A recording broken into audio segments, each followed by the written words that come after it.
माननीय अध्यक्ष जी, zero tolerance की बात करने वाली सरकार और जिस तरह घटनाएं हो रही हैं उत्तर प्रदेश में, कोई कल्पना नहीं कर सकता कि ये उत्तर प्रदेश वही है जहां पर जीरो टॉलरेंस की बात हो रही हो। जब कल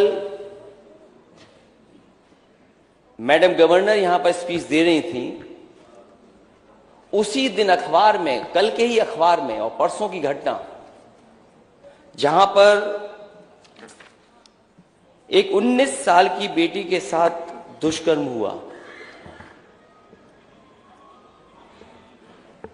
और ये एक घटना नहीं है।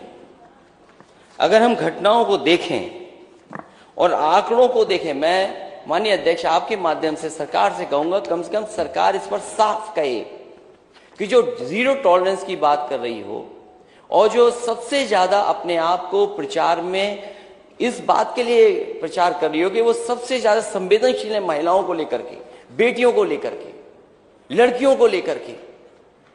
लेकिन अगर हम देश के और उत्तर प्रदेश के आंकड़े देखें तो महिला अपराधों में यूपी सबसे आगे है।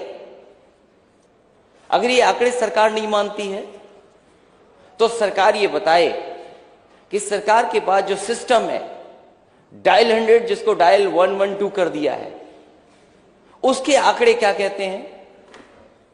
1090 जो बना था सुरक्षा के लिए, उसके आंकड़े क्या कहते हैं। और जो हर दिन हम अखबार खोल करके देखते हैं तो पाते हैं कि क्या गंभीर से गंभीर घटनाएं हो रही हैं। और अगर हम याद करें पीछे मुड़ करके, और अभी भी सरकार उतनी जितनी सेंसिटिव होनी चाहिए, जितनी सीरियस होनी चाहिए, अभी भी घटनाओं को लेकर सेंसिटिव नहीं है। इलाहाबाद में 22 अप्रैल को थाना भरभई में पूरा परिवार समाप्त कर दिया गया, पूरा का पूरा परिवार खत्म हो गया। उसके बाद जो जानकारियां आ रही हैं, अभी तक अपराधी नहीं पकड़े गए। और ये प्रयागराज की पहली घटना नहीं है, प्रयागराज में न जाने कितनी ऐसी घटना हुई हैं। आखिरकार सरकार क्या कर रही है? क्या थाने इसी तरह अराजकता के केंद्र बन जाएंगे? कल की घटना रामपुर की, जहां रूलिंग पार्टी के सदस्य थाने में जाकर के जिनके ऊपर जिम्मेदारी है कि कानून व्यवस्था को बेहतर करेंगे, उनकी पिटाई हो जाना, मारपीट होना उनके साथ थाने में, और रिवॉल्वर लगा देना हो। यह है जीरो टॉलरेंस की सरकार। और फिर माननीय मुख्यमंत्री जी जहां गए ललितपुर में, हालांकि मैं तो ये कहूंगा कि सदन के नेता सच बोलते हैं, और मुझे बड़ा अच्छा लगा जब आपने सच बोला। मैं उस मीटिंग में मौजूद नहीं था, लेकिन मैंने तो अखबारों के माध्यम से पढ़ा और जानकारी मुझे हासिल हुई। नेता सदन ने कहा, जब शिकायतें की गई सरकार की, अधिकारियों की शिकायतें जब हुई, तो नेता सदन ने कहा कि आप लोग दलाली छोड़ दो, अधिकारियों को मैं सुधार दूंगा। मैं अपने नेता सदन का बहुत धन्यवाद देता हूं। 5 साल तक दलाली चलती रही, नेता सदन को पता ही नहीं लगा।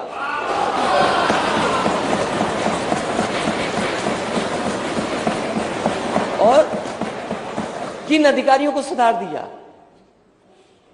मैं इस विषय को, इसलिए इन विषयों को उठा रहा हूं। मैं खुद गया ललितपुर, और जब मैंने वहां सूचना पाई कि एक बेटी के साथ ऐसी घटना हुई, सरकार ने कार्रवाई की। लेकिन क्या सरकार ये बताएगी कि घटना होने के बाद जीरो टॉलरेंस है? घटना ना हो उसके लिए सरकार क्या कर रही है? इसी तरह सिद्धार्थनगर में, क्योंकि पुलिस को खुली छूट मिली हुई है, सिद्धार्थनगर में घर में जाकर के पुलिस पकड़ने की कोशिश करती, नहीं पकड़ पाती है, या मां उसको छुड़वाने आती, मां को गोली मार दी जाती, और उस घटना को क्या रूप दे दिया गया, किसी और को जाकर के जेल भेज दिया। सच्चाई जनता जानती है, लेकिन सरकार और प्रशासन जब अपराधियों के साथ खड़ा हो जाएगा, जो घटना कर रहे हैं उनके साथ खड़ा हो जाएगा, तो न्याय कैसे मिलेगा? चंदौली की उस बेटी की जो रो रो करके कह रही थी, पुलिस दबिश करने आई थी। क्या दबंगई करने जाती है कि दबिश के लिए जाती है पुलिस? उसकी व्यवस्था है, सिस्टम है। आप कैसे जाएंगे घर में? ये किसने छूट दी है? आप घर में घुस गए, बेटी को इतना पीटा कि जान चली गई उसकी। और ये बात मैं नहीं कहता हूं, और आज के जमाने में जब आप डिजिटलाइज कर रहे हो सब चीजों को, हर चीज को आप इंटरनेट से जोड़ रहे हैं, क्या आपने नहीं सुना? माननीय सदस्य जितने भी हैं सबने सुना होगा कि वो बहन क्या कह रही थी। उसकी बहन कह रही थी कि पुलिस ने इतना पीटा कि जान चली गई।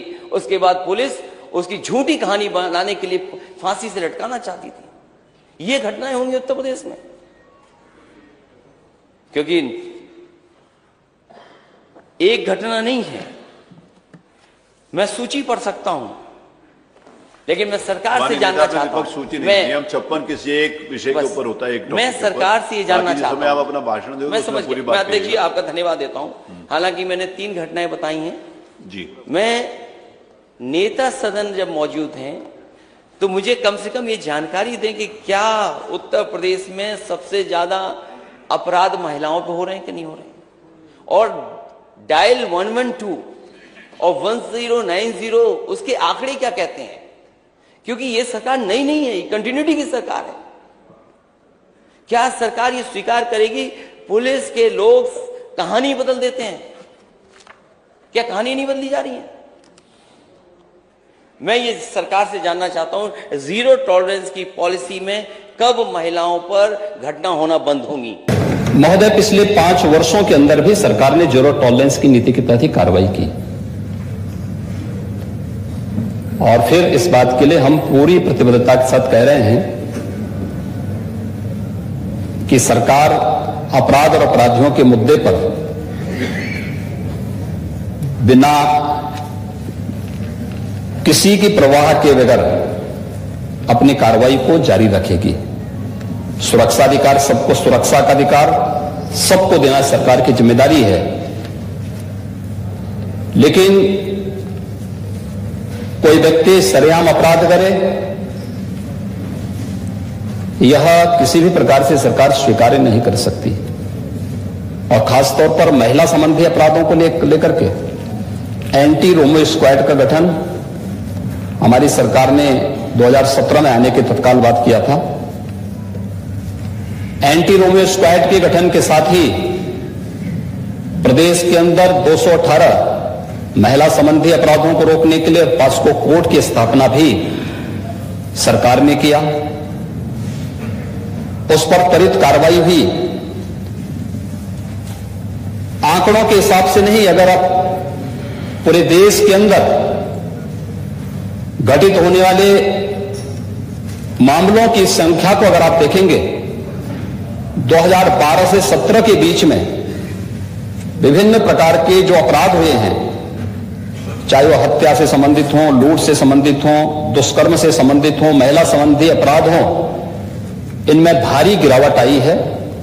और कल हमारे प्रतिपक्ष के मित्र महामहिम राज्यपाल के भाषण को सुने होते तो बहुत सारी चीजें उनके सामने क्लियर हुई होती। अपराध किसी भी प्रकार का हो, वह अक्षम्य है, और खासतौर पर महिला संबंधी अपराध के मुद्दे पर सरकार पूरी गंभीरता के साथ अपराधियों के खिलाफ कठोरतापूर्वक कार्रवाई कर रही है। ये भारतीय जनता पार्टी की सरकार है। यहां अपराधियों के बारे में यह नहीं कहा जाता कि लड़के हैं गलती कर देते हैं।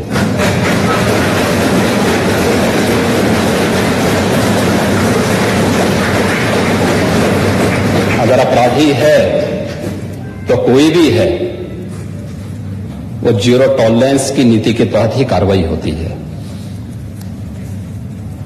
और नेता प्रतिपक्ष इस बात को अच्छी तरह जानते भी हैं, समझते भी हैं, उन्होंने स्वीकार भी किया है कि कार्रवाई हुई भी है।